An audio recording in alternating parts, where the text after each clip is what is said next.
मेरे प्रिय नौजवान साथियों, नमस्कार। स्टडी 91 पर आप सभी का बहुत बहुत स्वागत है।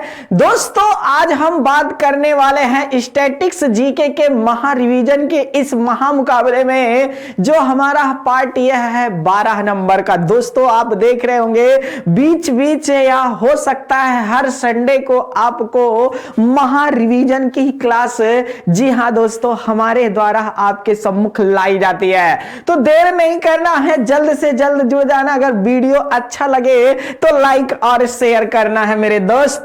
पहला प्रश्न आपके सामने क्या कहता है? पहला प्रश्न लिखा है, किस संविधान संशोधन बिल के द्वारा वोट देने की आयु 21 वर्ष से घटाकर 21 वर्ष से घटाकर 18 वर्ष कर दी गई है? तो आप लिख रहे होंगे 48वां लिखा है, 57वां लिखा है, 61वां लिखा है और साथ ही साथ 63वां संविधान संशोधन भी लिखा हुआ है।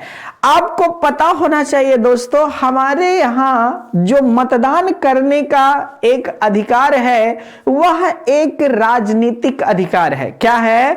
राजनीतिक अधिकार है। साथ ही साथ जो मतदान करने का उल्लेख है भारतीय संविधान में, वह अनुच्छेद 326 में है। कहां पर है? अनुच्छेद 326 में उल्लेख है मतदान कहानी। ठीक है दोस्तों। अब देखिए, साथ ही साथ आपको यह भी पता होना चाहिए कि अनुच्छेद 326 में मतदान जो लिखा है वह कैसा होना चाहिए। तो भारतीय संविधान में वयस्क मताधिकार का उल्लेख है, वयस्क मताधिकार का उल्लेख है, या फिर कहीं कहीं सार्वभौम का उल्लेख लिखा हुआ है। किसका? सार्वभौम का उल्लेख लिखा है। तो आप यहां से भी बातें समझ सकते हैं। ठीक है ना दोस्तों। फिर लिखा हुआ है दोस्तों, किस संविधान संशोधन द्वारा? तो 61वां संविधान संशोधन है, जी हां, 1988 में पास हो करके 1989 में लागू हुआ था। ये बातें आपको पता होना चाहिए। और इस समय देश के हमारे प्रधानमंत्री राजीव गांधी जी हुआ करते थे। कौन? राजीव गांधी। आज तक के सबसे युवा प्रधानमंत्री अगर कोई है तो वह राजीव गांधी जी हैं। ठीक है ना दोस्तों। तो यह था 61वां संविधान संशोधन आपके सम्मुख, जो आपने बेहतरीन तरीके से बातें की। ठीक है, चलते हैं अगले प्रश्न पर और दीजिए आप लोग जवाब। इस पर तो अब मुझे बोलना नहीं है भाई मेरे, चुपचाप आंसर दे दो। अनगिनत बार यह महा रिवीजन की क्लास में बातें हो रही हैं, लगातार हम आपके सम्मुख चर्चा में बने हुए हैं। तो फिर देर नहीं करना है, जल्द से जल्द जवाब देना है, जल्द से जल्द जवाब देना।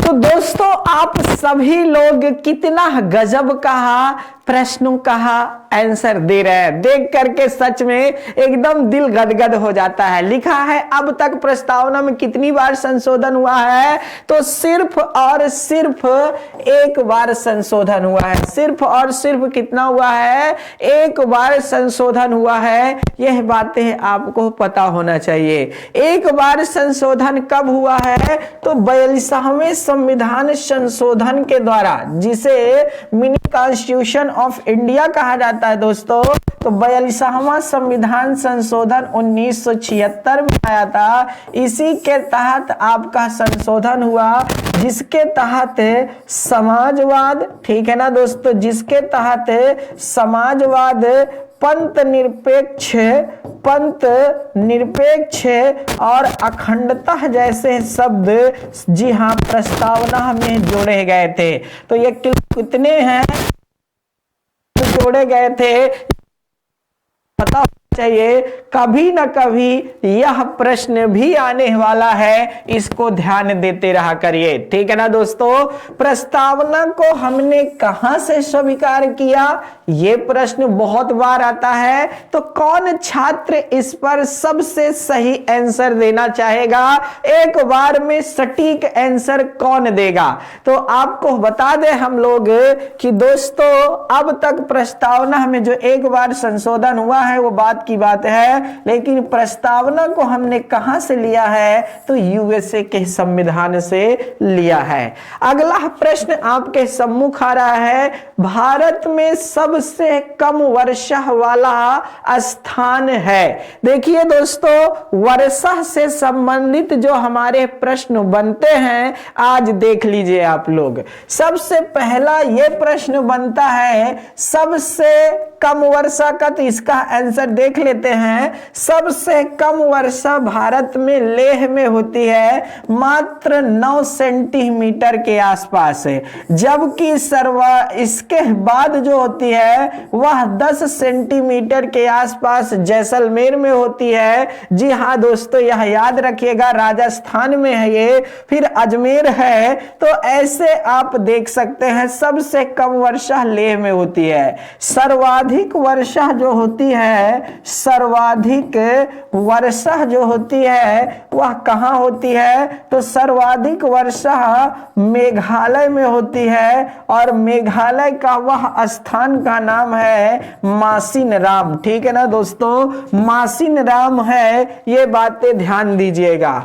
अब पूछा जाता है भारत को कितने हैं जलवायु क्षेत्र में बांटा जाता है, तो भारत को 15 जलवायु क्षेत्रों में बांटा जाता है, और उत्तर प्रदेश को कितना बांटा जाता है, तो 9 बांटा जाता है। भारत में औसतन वर्षा जो होती है वह 118 सेंटीमीटर के, जी हाँ दोस्तों, आसपास होती है। उत्तर प्रदेश में सबसे कम वर्षा मथुरा में होती है, और उत्तर प्रदेश में सर्वाधिक वर्षा गोरखपुर में होती है। कहां पर?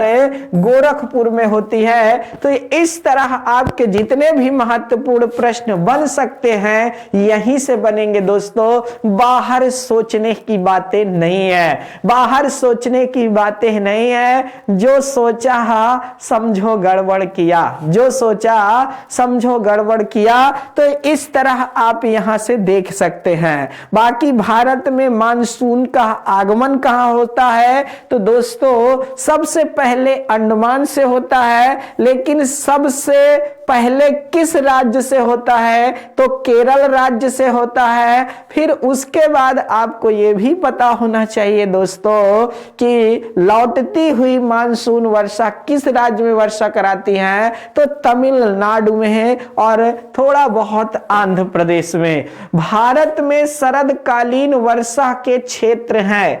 भारत में शरदकालीन वर्षा के जो क्षेत्र हैं वह 2 हैं। ठीक है ना दोस्तों, भारत में शरदकालीन वर्षा के जो क्षेत्र हैं वह 2 हैं, एक ये है और एक ये है। ठीक है, ये जान लीजिए दोस्तों। ये पार्ट किसका है, तो ये तमिलनाडु का पार्ट है। किसका है? तमिलनाडु का पार्ट है, और ये वाला जो पार्ट है ये पंजाब का पार्ट है। ठीक है, पंजाब वाला पार्ट है। तो यहां पर पंजाब भी आएगा, हरियाणा भी आएगा, यहां पर पश्चिमी उत्तर प्रदेश भी आएगा। क्या? पश्चिमी उत्तर प्रदेश भी आएगा। तो यहां से देख लीजिए दोस्तों, जो ये ठंडी के दिनों में वर्षा होती है वह पश्चिमी विक्षोभ के कारण होती है। किसके?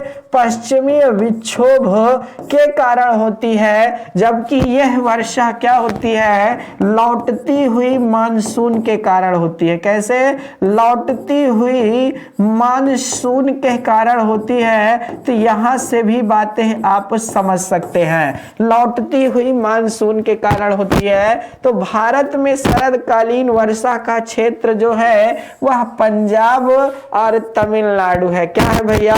पंजाब और तमिलनाडु है। तो यहां से जान लीजिए दोस्तों, पश्चिमी विक्षोभ जो आता है वह उपोष्ण कटिबंधीय चक्रवात के कारण आता है। किसके?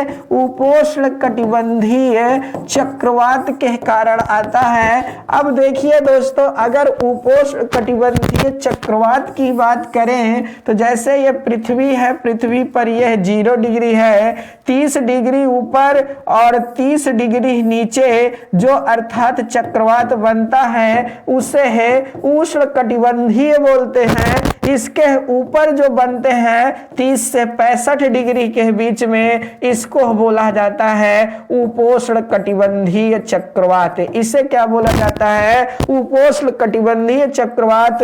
और जो भूमध्य सागर में, किसमें? भूमध्य सागर में चक्रवात बनता है, उसी के कारण जो वर्षा होती है, इसी के कारण दोस्तों बातें हमने बता दिया। ठीक है, तो आप जानते हैं इस वर्ष भी ठंडी के दिनों में आपने देखा होगा जब हमारे यहाँ जनवरी का प्रारंभ हो रहा था और दिसंबर का अंत हो रहा था तो वर्षा हुई थी। ठीक है ना दोस्तों, वर्षा हुई थी। आप यहाँ से भी बातें समझ सकते हैं, ये बहुत महत्वपूर्ण बातें हैं। ठीक है ना दोस्तों, तो इस तरह आप यहाँ से समझिएगा। आगे चलते हैं दोस्तों, राजस्व लेखपाल नया बैच प्रारंभ है।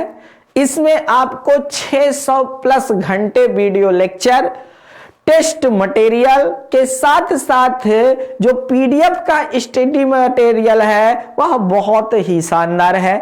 डाउनलोड का ऑप्शन भी है। अभी इधर देखिए दोस्तों, आपको इधर से भी पता चलेगा यूपी ट्रिपल एससी वीडियो जो दोस्तों हो ग्राम विकास अधिकारी का बैच प्रारंभ है, इसमें भी आपको 600 प्लस वीडियो लेक्चर मिलेंगे, फ्री टेस्ट मिलेगा, smart PDF material offline download का ऑप्शन है। जी हां दोस्तों, आप यहां से देख लीजिएगा, ये आपके बहुत ही महत्वपूर्ण नंबर हैं। इन पर अगर आपको किसी भी प्रकार की कोई शक हो तो अपना कॉल कर सकते हैं। ठीक है, चलते हैं आगे, बातें करते हैं। मालवा पठार की प्रमुख मिट्टियां हैं। देखिए दोस्तों, मालवा का जो पठार है वह राजस्थान, मध्य प्रदेश और उत्तर प्रदेश के बॉर्डर पर है।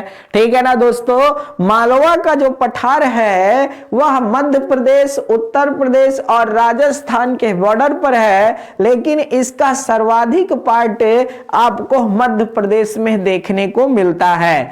मालवा का पठार जो आपका भैया एक पूरा ढका हुआ था, तो यहां पर बेसाल्ट चट्टानों से ढका हुआ था।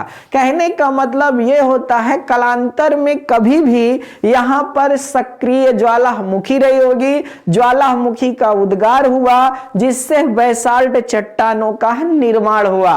वही बेसाल्ट चट्टानें टूट टूट करके धीरे धीरे क्या हुआ, काली मृदा में परिवर्तित हुआ। और सबसे खतरनाक काली मृदा अगर पाई जाती है, मतलब जी हाँ दोस्तों, तो वह पाई जाती है मालवा के पठार में। बाकी काली मृदा अगर राज्य के आधार पर देखोगे तो आपके महाराष्ट्र में सर्वाधिक, फिर गुजरात में, फिर उसके बाद कर्नाटक, आंध्र प्रदेश, मध्य प्रदेश और कुछ पार्ट उत्तर प्रदेश में भी देखने को इसका मिलता है। ठीक है ना दोस्तों, तो आप यहां से समझ सकते हैं। तो हमने आपको बताया काली मिट्टी, ठीक है, काली मिट्टी का यह पूरा पार्ट है। काली मिट्टी के बारे में जानते हैं आप लोग, बहुत महत्वपूर्ण है। वह मिट्टी जिसमें सिंचाई नहीं की जाती, पहला पॉइंट ये बताया जाता है दोस्तों, जबकि ये सिंचाई होती है ऐसा नहीं है, लेकिन बहुत कम सिंचाई इसकी मांग करती है, क्योंकि एक बार यह मिट्टी में सिंचाई होने के बाद या वर्षा होने के बाद इसमें नमी धारण करने की की सर्वाधिक क्या होती है, क्षमता होती है, नमी धारण करने की सर्वाधिक क्षमता होती है। तो आप यहां से भी बातें समझ सकते हैं। तो काली मिट्टी ध्यान दीजिएगा, भारत की सबसे अधिक उपजाऊ मृदा कौन सी है? देखा जाए दोस्तों तो भारत में मिट्टियां कई प्रकार की पाई गई हैं जो हमारा है। याद रखना दोस्तों, मृदा परीक्षण के आधार पर भारतीय कृषि विभाग ने इसको 8 विभागों में मतलब 8 भागों में बांटा है। कितने? 8 भागों में बांटा है, जिसमें से जलोढ़ मृदा सर्वाधिक पार्ट में भारत में पाई जाती है, जिसका प्रतिशतता लगभग 43% के आसपास है जलोढ़ मृदा। जलोढ़ मृदा भारत की एक ऐसी मृदा है जो सबसे अधिक उपजाऊ मृदा में आती है। जलोढ़ मृदा नदियों द्वारा जो कटाव करके अर्थात मिट्टियां वर्षा के समय में लाई जाती हैं, उसी ही बाढ़ के समय में जो एक नई मृदा की काप नदियां छोड़ करके जाती हैं, उसी को हम लोग जलोढ़ मृदा के रूप में जानते हैं। ठीक है ना दोस्तों? उसमें भी एक खादर होता है, एक बांगर होता है, यह याद रखना। नवीन जलोढ़ मृदा सबसे अधिक उपजाऊ होती है, ये बातें मैं आपको बता चुका हूं। तो सबसे ज्यादा जो भारत में उपजाऊ मृदा है वह जलोढ़ मृदा है। सबसे ज्यादा भाग में यही है। दूसरे नंबर पर आप ये है, तीसरे नंबर पर आपकी विस्तार की दृष्टि से काली मृदा आती है। क्या? काली मृदा आती है, यह याद रखना। आपको बताना चाहूंगा, जलोढ़ मृदा में पोटास और चूना की बहुत अधिकता होती है, जबकि नाइट्रोजन की कमी होती है। इसीलिए आप देखे होंगे उत्तर प्रदेश जैसे राज्य में, बिहार जैसे राज्य में यूरिया खाद की मांग बहुत ज्यादा बढ़ जाती है। एनपीके का नाम आपने सुना होगा खादों में, उसकी मांगे बहुत तेजी से क्या लेती है दोस्तों, बढ़ने लगती हैं। तो यहां से भी प्रश्न आपको देखे जाते हैं, तो इस तरह आप इसको बढ़िया से तैयार कर लीजिए। चलिए आगे देखते हैं, राजस्थान इंदिरा नहर कहां से निकलती है? भारत की सबसे बड़ी नहरों में से एक इंदिरा गांधी नहर है। विश्व की प्रमुख नहरों में स्वेज नहर का नाम आता है। अमेरिका के नहरों में पनामा नहर का नाम आता है, जबकि आपका यूरोप में कील नहर जैसे नाम निकल करके आते हैं। लेकिन दोस्तों भारत में सबसे प्रमुख नहरों में इंदिरा गांधी नहर का नाम अग्रणी आता है। यह नहर, जी हां दोस्तों, जहां पर सतलज नदी में ब्यास नदी आ करके, जी हां दोस्तों, मिलती है हरिकेह के पास, वहीं से यह निकलती है और निकलने के बाद राजस्थान के दक्षिणी पार्ट तक पहुंचती है। तो भारत की सबसे प्रमुख नहर जो है वह इंदिरा गांधी नहर है। इसका उद्गम देखा जाए तो सतलज नदी से होता है। जो लोग ब्यास नदी पर जा रहे होंगे वह गलती कर रहे हैं। हाँ, नो डाउट, जहां पर ब्यास नदी मिलती है वह याद रखिएगा दोस्तों, वही सतलज नदी है। अब आपको हम बताना चाहते कि आखिर सतलज नदी से यह क्यों नहीं निकलती है, एक बहुत बड़ा थिंक जियोग्राफी की दृष्टि से पैदा करता हूं। देखिए दोस्तों, जो हमारी सतलज नदी है वह ऐसे प्रवाहित होती है। ठीक है, सतलज नदी हमारी कहां से? तिब्बत के मानसरोवर झील के आसपास से निकल करके, जी हां दोस्तों, सिपकिला दर्रे से हिमाचल प्रदेश से भारत में प्रवेश करती है। और प्रवेश करने के बाद आपको पता होना चाहिए दोस्तों, यहां पर ऐसे आती है और इसी नदी में ब्यास कुंड से निकलने के बाद ब्यास नदी आकर के मिलती है। जब ब्यास नदी मिलती है तो दोस्तों ब्यास नदी ऊपर है, इंदिरा गांधी ऐसे नीचे से है, तो जाहिर सी बात है ये सतलज का पार्ट पड़ेगा। इसलिए दोस्तों याद रखने वाली बातें हैं। चलिए आगे देखते हैं, वीडियो को शेयर करते रहिएगा, अपना प्यार स्नेह हम पर बनाए रखिएगा।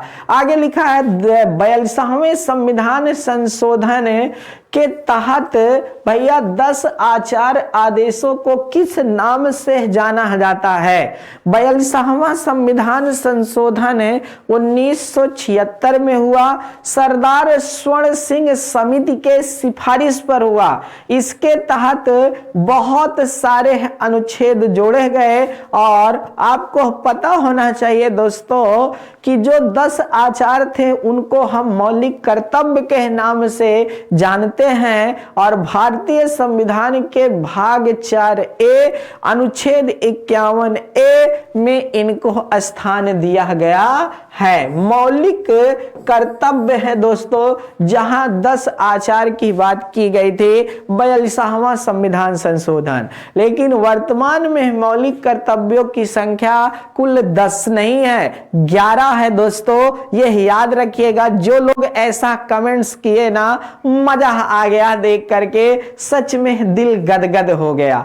अब देखिए दोस्तों, आगे की बातें बताते हैं।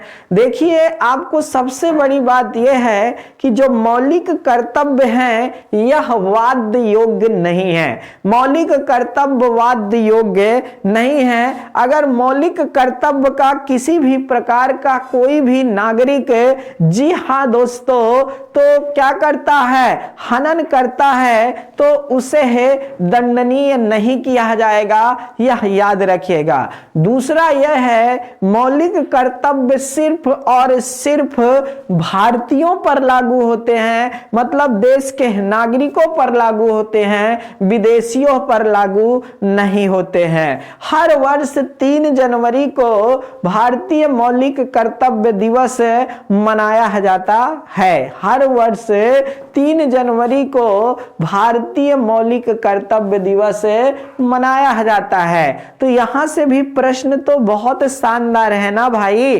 तो फिर काहे अर्थात का चित सोच रहा बलवाना। जी हाँ दोस्तों, एक बार प्रश्न का आंसर देने के बाद क्यों पछताना, ठीक है। अगर आंसर सही हो या गलत, जब आपने दे दिया तो फिर उसको हटाने की क्या जरूरत है। वीर वही जो वीरता से पहचाना जाए, ठीक है ना दोस्तों। कहने का मतलब, एक बार अगर आपके मुख से जो वाणी निकल गई है या फिर दोस्तों आपने गलती कर दी है तो उस पर अडिग रहना चाहिए। अब ये नहीं कि एग्जाम में अगर आप गए एग्जाम देने, मान लीजिए पुलिस का एग्जाम दिया, आपने क्या किया, उस क्वेश्चन को गलत कर दिया। अब कहो हम अडिग हैं, दोबारा जब कभी भी एग्जाम में क्वेश्चन आएगा तो हम यही ऑप्शन भरेंगे, गलतियां करेंगे। तो वाह रे मेरे वीर, फिर तुमसे ज्यादा वीर तो कोई नहीं है, याद रखना।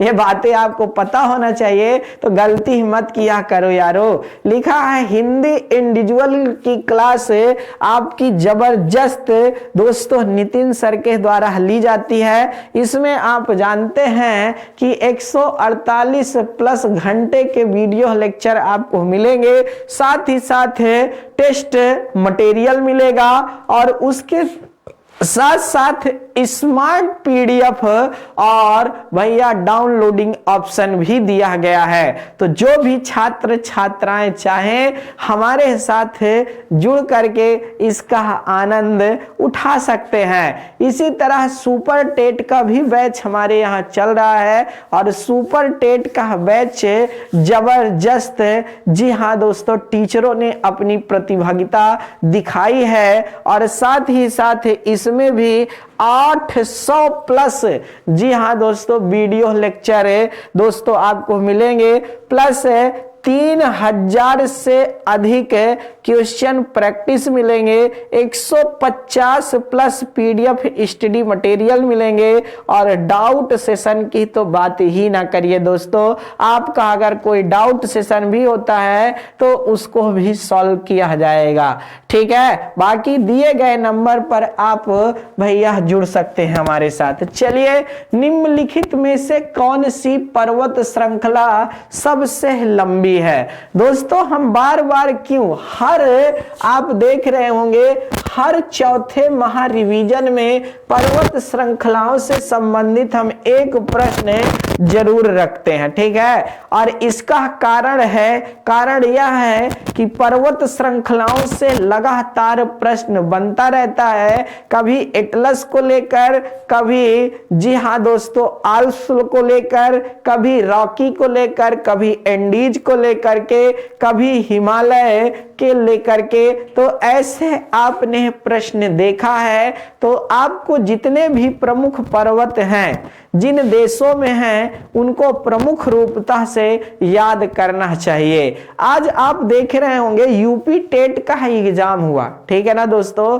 प्रश्न ऐसे पूछे गए, 4-5 प्रश्न ऐसे थे जो आपको सोचने के लिए मजबूर किए होंगे, ठीक है। जो सोचने के लिए मजबूर किए होंगे तो उसमें भी आप ध्यान देते रहा करिए, ठीक है। तो निम्नलिखित में से कौन सी पर्वत श्रृंखला सबसे लंबी है? तो आपको पता होना चाहिए भैया, एंडीज पर्वत सबसे लंबी है, पहले स्थान पर आती है। दूसरे नंबर पर आपका याद रखना रॉकी आती है। तीसरे नंबर पर आपकी हिमालय आती है। और आल्प्स पर्वत तो भैया ऑप्शन के अनुसार चौथे नंबर पर है, लेकिन यह किसी महाद्वीप की सबसे लंबी पर्वत श्रृंखला नहीं है। आल्प्स पर्वत कहां पाया जाता है? नो डाउट्स यूरोप में पाया जाता है, लेकिन यह किसी भी महाद्वीप की लंबी पर्वत श्रृंखला नहीं है।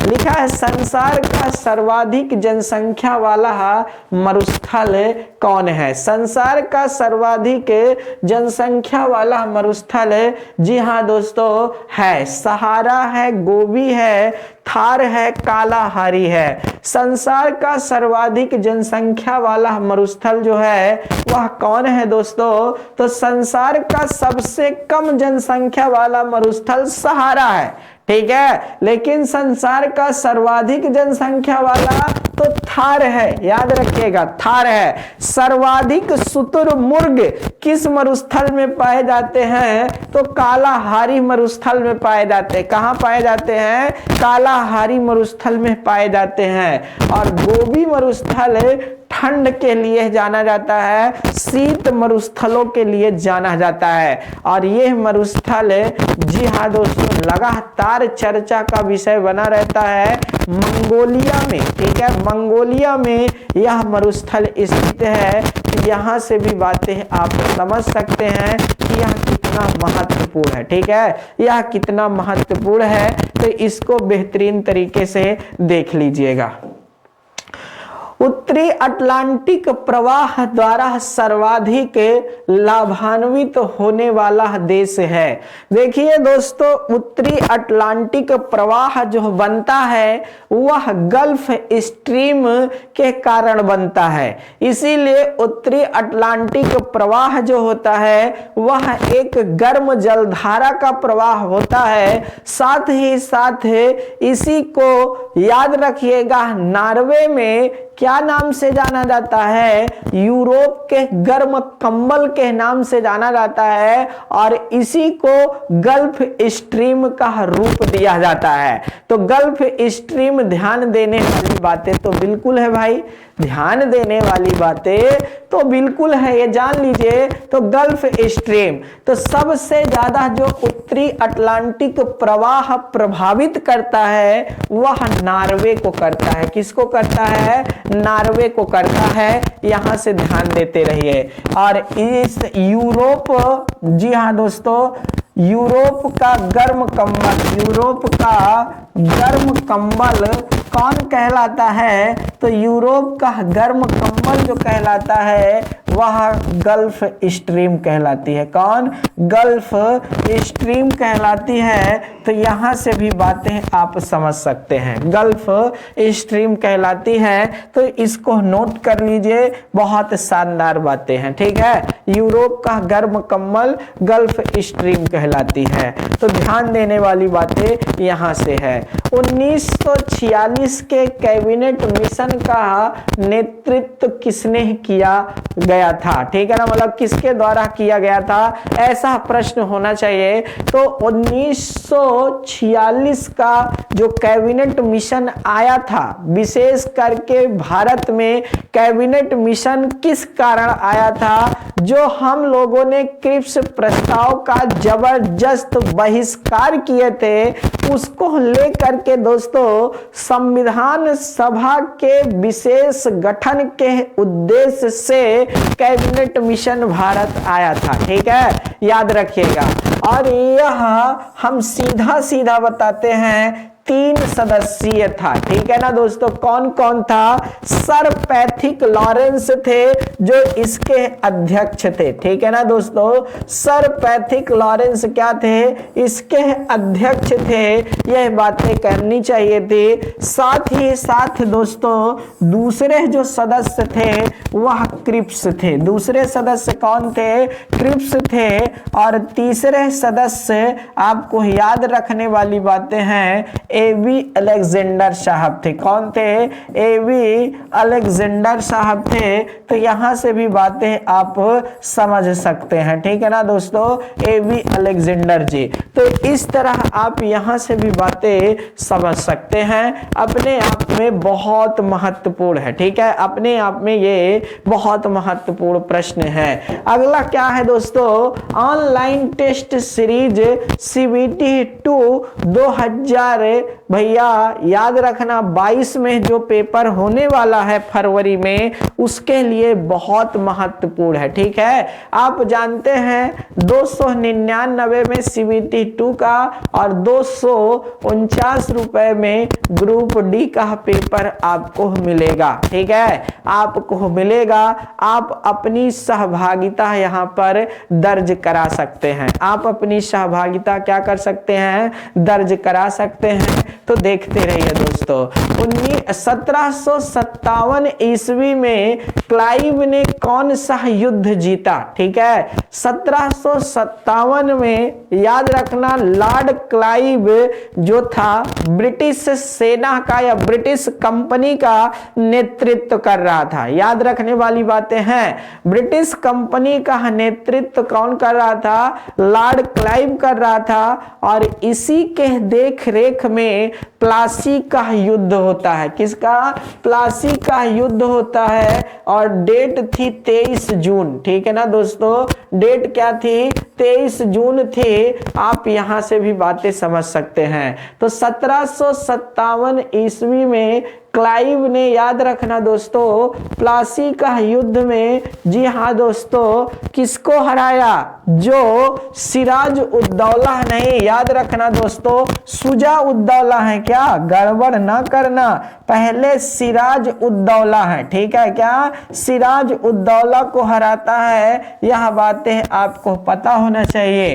पहले सिराज होता है, फिर शुजा उद्दौला आता है बाद में। याद रखिएगा, ये बहुत कंफ्यूज करता है यहाँ पर, सिराज उद्दौला की शुजा उद्दौला। तो सिराज उद्दौला, देखिए पहले ये सा आता है, याद करिए, पहले ये वाला सा आता है, बाद में ये वाला सा आता है। तो बस ऐसे ही याद कर लीजिए, आपको याद रहे। देखिए दिमाग पर ऐसी चीज को रखा जाए जो कभी ना भूला जाए, क्योंकि दोस्तों आप जानते हैं मनुष्य का दिमाग, ठीक है, आपको पता होना चाहिए जो मनुष्य का दिमाग है, नो डाउट ये भी तो एक सीमित ही है ना, इसको कितना यूज किया जाए, कितनी चीजें हम लोग याद करके रखें, सोचो पहले। बाप रे बाप रे, सोच नहीं सकते हो। हिस्ट्री भी रखे हैं, पॉलिटी भी रखे हैं, जियोग्राफी भी रखे हैं, ठीक है ना, रिश्तेदारी को भी याद करके रखे हुए हैं, गाली गलौज भी याद करके रखे हुए हैं, कि अपने से आ जाता है।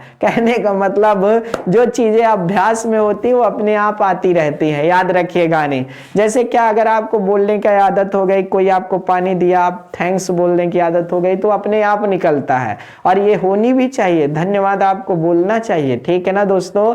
तो कहने का मतलब ये आप समझ सकते हैं, ये बहुत महत्वपूर्ण चीज है। जैसे सुबह किसी को हम देखे तो गुड मॉर्निंग बोल दिए, ठीक है, या फिर किसी के पास फोन किए तो नमस्ते बोल दिए, ये अभ्यास में चलती हैं, ये याद करने वाली चीजें नहीं होती हैं, ये ध्यान दीजिएगा। तो 1757 की कहानी बताया, इसमें सिराजुद्दौला की हार होती है, ये ध्यान दीजिए।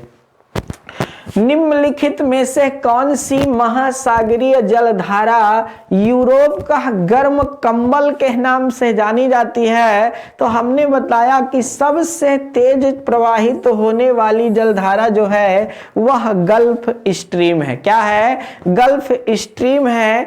इसी को यूरोप के गर्म कंबल के नाम से जाना जाता है, इसी को यूरोप के गर्म कंबल के नाम से जाना जाता है। आगे लिखा है, संविधान का कौन सा भाग नागरिकता से संबंधित है? संविधान का कौन सा भाग नागरिकता से संबंधित है? देखिए दोस्तों, भारतीय संविधान का भाग 2, भारतीय संविधान का भाग 2 है। देखिए, अगर आप प्रश्नों का आंसर नहीं देंगे जल्दी जल्दी तो फिर मजा नहीं आता है। हम बातें बताते रहते हैं, आप लोग आंसर बाद में देते रहते हैं, मजा नहीं आ रहा है। आपको पहले आंसर देना चाहिए। और जो छात्र छात्राएं हमारे साथ जुड़े हैं, लगातार मैं उनसे यही निवेदन करता हूं कि आप लोग जबरदस्त आंसर देते रहा करिए, बहुत अच्छी बातें हैं। संविधान का कौन सा भाग नागरिकता से संबंधित है?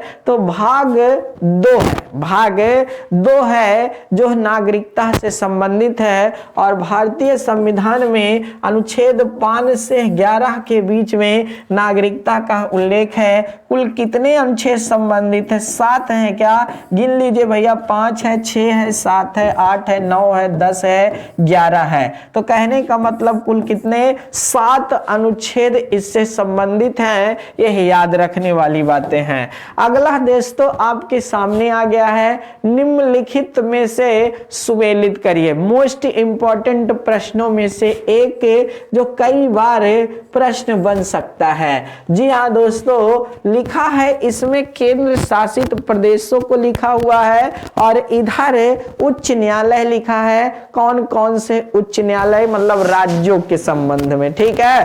तो दोस्तों जैसे पुदुचेरी है, पुदुचेरी का कामकाज किस उच्च न्यायालय में होता है? तो आप जानते हैं कि मेन पुदुचेरी कलकत्ता में है। क्या? जी नहीं दोस्तों, मेन पुदुचेरी का कार्य मद्रास में होता है। कहां? मद्रास हाई कोर्ट में होता है। अंडमान निकोबार द्वीप समूह का जो काम होता है वो कलकत्ता में होता है। कहां? कलकत्ता में होता है। लक्षद्वीप का जो काम होता है वो केरल के एर्नाकुलम में जो उच्च न्यायालय स्थित है वहीं पर होता है। देखिए भाई, प्रश्नों को पकड़ना सीखिए। जब तक आप प्रश्नों को पकड़ना नहीं सीखेंगे तब तक आप आंसर नहीं दे सकते हैं। हम बार बार इसीलिए कहते रहते हैं कि आगे आकर के पढ़ाई कीजिए और लगातार आप लोग जब प्रश्नों का आंसर देंगे तो नो डाउट मैं वादे के साथ कह सकता हूं कि आगे आने वाले समय में आप सबका उज्जवल भविष्य होगा। ठीक है, आप सबका क्या होगा? उज्जवल भविष्य होगा। तो इसलिए आप लोग ध्यान देते रहा करिए। दमन एवं दीव का कहाँ है भैया? बंबई में है। अब दमन दीव नागर हवेली में चला गया है। तो नगर व हवेली, जी हाँ दोस्तों, तो यहाँ से भी बातें आप समझ सकते हैं। ठीक है, दादर व नगर हवेली, ठीक है। तो याद रखिएगा, यहां से भी बातें आप समझ सकते हैं। ठीक है, तो इस तरह आपका जो ऑप्शन जा रहा है वो कहां जा रहा है? 3 सही है, 4 है, फिर आपका 1 है, 2 है। 3 4 2 3 4 1 2 3 4 1 2, ठीक है। 3 4 1 2 ऑप्शन नंबर आपका पहला ही सही है। ऑप्शन नंबर आपका पहला ही सही है। तो इस तरह आप यहां से समझ सकते हैं। दोस्तों लगातार जो छात्र हमारे साथ जुड़े हैं उनसे निवेदन है कि वीडियो को आगे भी शेयर करते रहें। Nitin sir, hand written e books आपको मार्केट में नहीं दोस्तों, ये घर बैठे प्राप्त होगी, पीडीएफ के रूप में प्राप्त होगी। बहुत जल्द मार्केट में बुक आने वाली हैं, याद रखिएगा। और हम सब की बुक बहुत तेजी से नहीं, जी हाँ दोस्तों, निकल रही हैं। स्टडी 91 परिवार लगातार, जी हाँ दोस्तों, कई बुक्स जी हाँ आने वाली हैं मार्केट में आपका। तो मेहनत के साथ इसको पढ़ते रहिए और बेहतरीन के साथ जुड़ते रहिएगा। भारतीय संघ में सम्मिलित किया गया 29वां राज्य है, कौन है? छत्तीसगढ़ है, झारखंड है, उत्तराखंड है, तेलंगाना है। तो आपको पता होना चाहिए दोस्तों, भारत का 29वां राज्य कौन सा है? तो तेलंगाना है। भारत का 29वां राज्य कौन सा है? तेलंगाना है। यह बातें आपको पता होना चाहिए, ठीक है, यह बातें आपको क्या है? पता होना चाहिए। तेलंगाना भारत का 29वां राज्य बना था। भले आज हमारे राज्यों की संख्या 28 है, वो बात की बात है, लेकिन 29वां राज्य 2 जून 2014 को तेलंगाना ही बना था। यह बातें आपको नोट करने वाली है, ठीक है। जबकि 28वां राज्य जो बना था वह झारखंड बना था। 28वां राज्य झारखंड, 26वां राज्य छत्तीसगढ़ और 27वां राज्य आपका उत्तराखंड बना था। क्या? 27वां राज्य आपका उत्तराखंड बना था। ये इस तरह की बातें आप समझ सकते हैं, ठीक है। तो यहां से भी बातें आप देख लीजिएगा। भारतीय राज्यों का भाषाई आधार पर जो पुनर्गठन किया गया था वह कब किया गया था? तो भारतीय राज्यों का जो भाषा के आधार पर पुनर्गठन किया गया था वह 1956 में किया गया था। फजल अली आयोग की सिफारिश पर यह राज्य पुनर्गठन आयोग आया था, ठीक है। यहां से भी बातें समझ सकते हैं।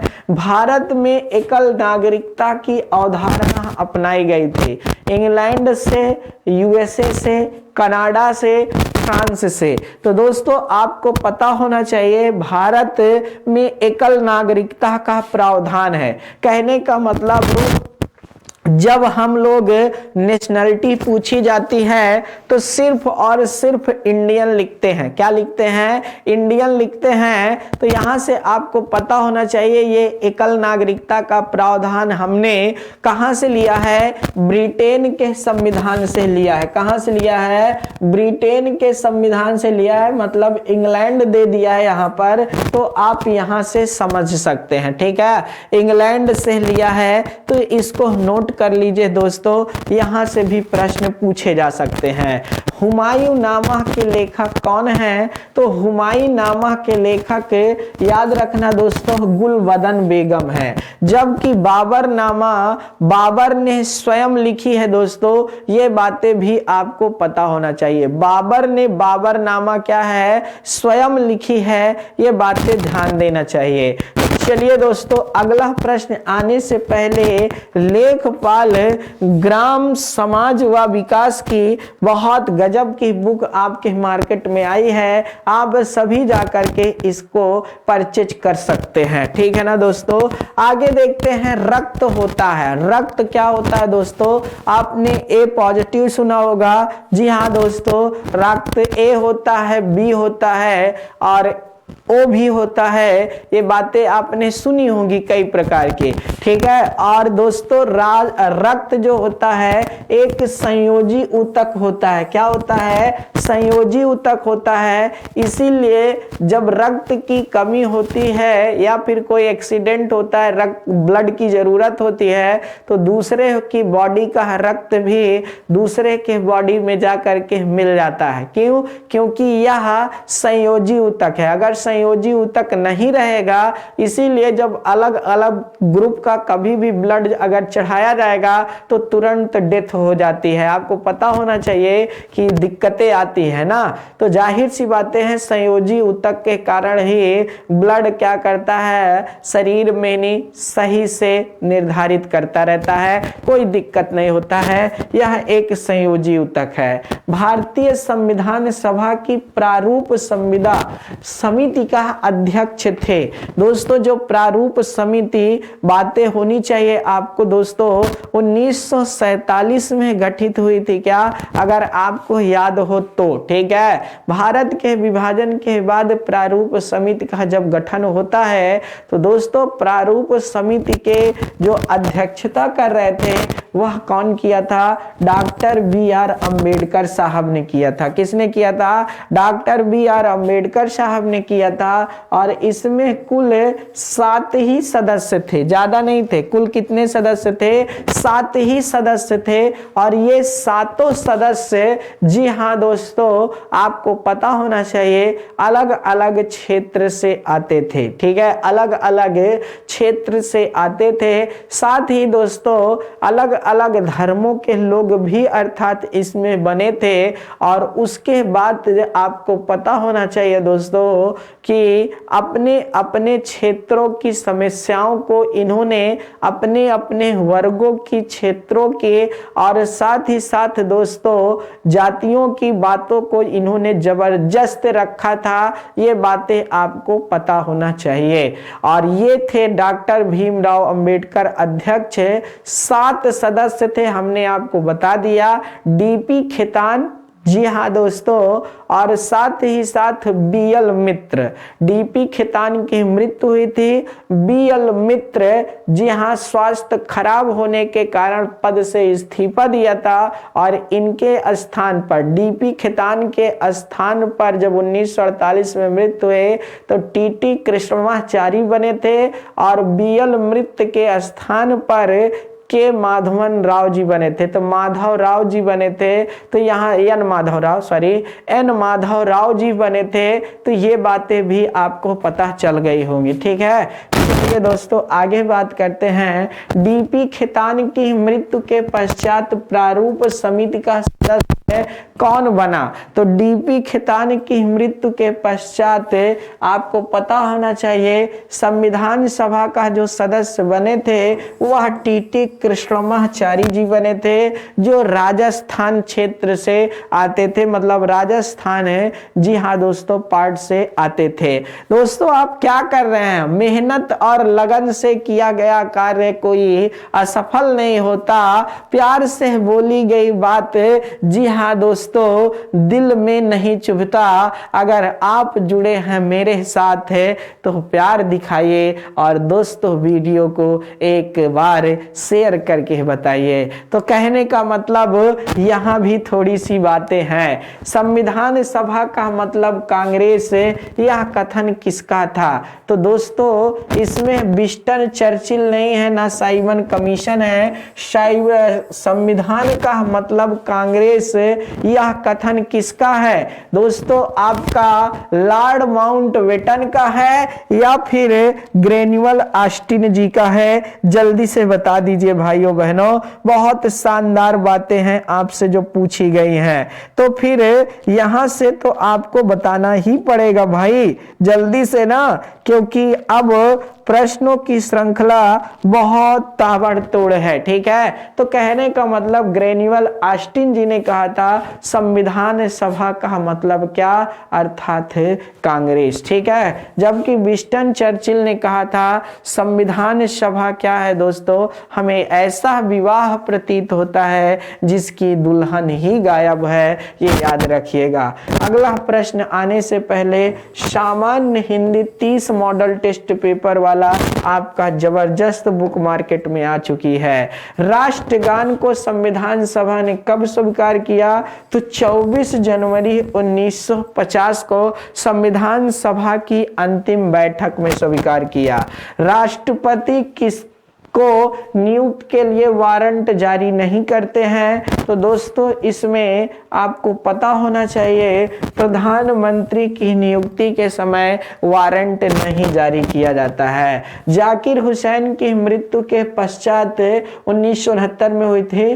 राष्ट्रपति कौन बना था, तो दोस्तों वीवी गिरि देश के राष्ट्रपति बने थे, ठीक है। चौथे नंबर के यह राष्ट्रपति थे। 1969 से लेकर लेकर के 74 तक यह अपने पद पर रहे हैं। ठीक है, यहां से भी बातें हैं। प्रोटेम स्पीकर की नियुक्ति भारतीय संविधान के अनुच्छेद 99 के तहत राष्ट्रपति द्वारा की जाती है, जो वरिष्ठतम सदस्य के रूप में मान्य होता है, और लोकसभा का निर्वाचित सदस्य भी होता है। अगला प्रश्न आपका, अभी तक कितनी महिलाएं भारत की राष्ट्रपति बनी हैं? तो दोस्तों एकमात्र राष्ट्रपति बनी है जिनका नाम है प्रतिभा पाटिल। ठीक है, इनका पूरा नाम प्रतिभा देवी सिंह पाटिल।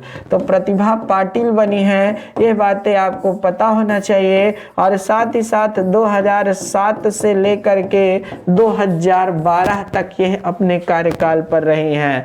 भारत के पहले कार्यवाहक राष्ट्रपति कौन थे? तो भारत के पहले कार्यवाहक राष्ट्रपति बीबी गिरी जी ही थे। कौन थे? बीबी गिरी जी ही थे। तो यहां से भी बातें आप समझ सकते हैं। दोस्तों लिखा, भारतीय डाकघर विधेयक 1986 में किस वीटो का प्रयोग किया गया था? तो दोस्तों ज्ञानी जैल सिंह ने जेबी वीटो का प्रयोग किया था। किसका? जेबी वीटो का प्रयोग किया था। जेबी वीटो को ही पॉकेट वीटो के नाम से जाना जाता है, और यह विधेयक राजीव गांधी के समय में आया था। डाक से संबंधित मतलब चिट्ठी को पढ़ने या ना पढ़ने को लेकर के। दोस्तों सामान्य गणित से संबंधित 30 मॉडल टेस्ट पेपर की जबरदस्त मार्केट में बुक आ चुकी है। अभी बहुत सारी बुक आएंगी, आप जानते हैं। तो यहां से भी बातें आप समझ सकते हैं। ठीक है दोस्तों, तो ये था आज का हमारा पूरा का पूरा सेशन। आप सभी लोग इतनी देर से हमारा साथ दिए, आपका स्नेह प्यार इसी तरह हमारे ऊपर बना रहे, हम ऐसी कामना करते हैं। लगातार आप पढ़ाई पर ध्यान देते रहिए, आगे बढ़ते रहिए, मजे के साथ दोस्तों पढ़ते रहिए। तो ये है आप सभी का स्नेह और प्यार है, ऐसा ही रहना चाहिए। तो बहुत बहुत धन्यवाद मेरे यार। आगे भी हम लोग आपके सम्मुख उपस्थित होते रहेंगे। तो फिर इसी तरह बहुत बहुत तैयारी के साथ, मेहनत के साथ, लगन के साथ जुड़ करके जो लोग हमारे साथ जुड़े हैं उनको बहुत बहुत धन्यवाद। एक बार जाते जाते वीडियो को लाइक और शेयर करना ना भूलें। बहुत बहुत धन्यवाद। जय हिंद।